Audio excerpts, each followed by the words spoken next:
sometimes we look at our lives and we define them based upon moments. And these are moments in seasons of life when good and bad things happened. But something negative can so take over a season that it can define the whole season, when in reality there was good and bad both there.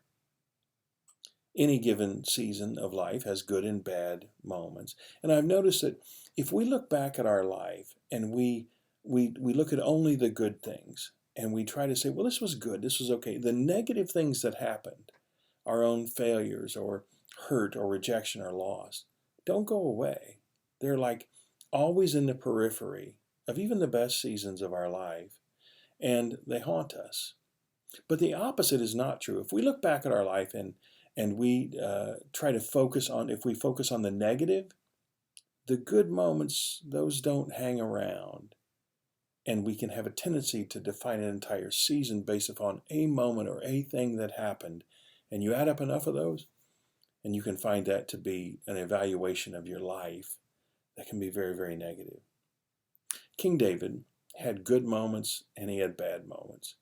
He had some high highs. I mean, his was an extraordinary life, but he also had some low lows. He knew what it was to be loved, and he knew what it was to be rejected. He knew what it was to be victorious, and he knew what it was to be defeated. And as he looks back over his life, he recognizes something, that this shepherd that he's been following has been doing something unique to all of those moments. He recognizes that while he was following the shepherd, something was following him.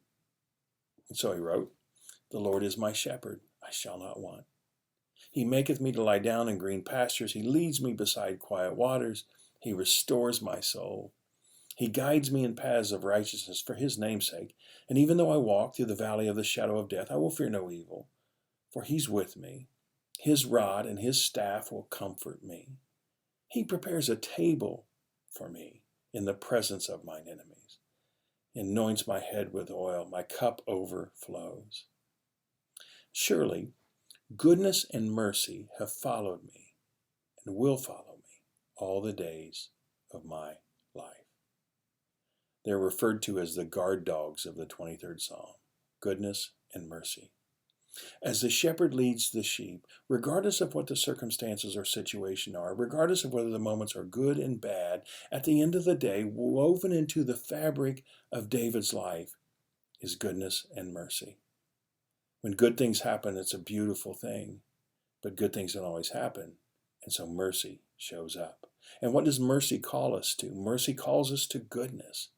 So it's not about a moment, it's about a journey that the shepherd leads.